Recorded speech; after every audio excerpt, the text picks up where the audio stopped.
الزامات اور بہت ساری تنقید جو ہے وہ ملک کی اعلیٰ عدلیہ پر اس وقت sitting government the government in place وہ پی ڈی ایم کی جماعتوں میں بالخصوص میں ذکر کروں گا پی ایم ایل این کے وزراء علی اعلان اپنی پریس کانفرنسز میں اپنے بیانات میں یہ کہہ رہے ہیں کہ جی یہ کیا طریقہ ہوا کہ ایک ایسا شخص جو کہ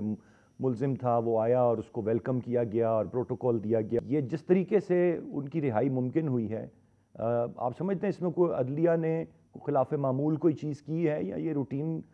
کا ایک میٹر ہے جو اسی طرح سے ہونا تھا؟ یہ بالکل خلاف معمول ہے. یہ جو ہوا تھا سپریم کورٹ کے سامنے completely unexpected unprecedented کبھی بھی نہیں ہوا ہماری ہسٹری میں کہ کوئی اکیوزڈ سامنے آئے اور سپریم کورٹ کا جو چیف جسٹس ہے وہ اس کو ویلکم کرے اور اس کو کہے کہ جی آپ کو دیکھ کے خوشی ہوئی اور پھر اس کو کہا کہ اس کو فیسلٹیز دے اور کہا کہ جی آپ آرام سے بیٹھیں جا کے کھانا شانا کھائیں گپ شپ بات آپ کریں.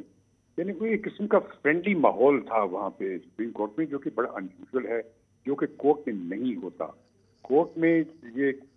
پرنسپل ہے کہ جب جج بیٹھا ہوتا ہے تو وہ یہ نہیں دیکھتا کہ اس کے سامنے کون ہے. اس کے سامنے یا اکیوزڈ ہوتا ہے یا پلینٹف ہوتا ہے یا ڈیفینڈنٹ ہوتا ہے. اس کو اس سے کوئی غرض نہیں ہے کہ وہ کون شخص ہے اور وہ صرف قانون کی بنا پر فیصلے کرتا ہے. اب یہاں پر تو صاف معلوم تھا کہ ایک حرکت ہوئی تھی یہ جو ٹرسٹ والی اور اس میں ایسا وہ اسٹرانگ کیس تھا اور اس میں اس طرح سے بہیو کرنا اور خاص طور سے جب کہ وہ آلریڈی وہ ریمانڈ پہ تھے وہ عمران صاحب اور وہ ٹرائل کورٹ کے سامنے موجود تھا کہ زیادہ سے زیادہ اگر وہ ریلیف دینا چاہتے نارمل طریقے سے اگر کبھی کبھی جج دینا چاہتے ہیں تو وہ یہ کر سکتے تھے کہ ان سے کہتے ٹھیک ہے جی آپ جائیں اور جا کر کے ہائی کورٹ کے پاس جائیں اور اپنی جو بیل اپلیکیشن کو پریزنٹ کریں اور پھر دیکھیں اور اس کے بعد وہ ڈسمس کر دیتے اس کو. لیکن نہیں انہوں نے اور جو باتیں کی اس سے ظاہر ہوا کہ یقیناً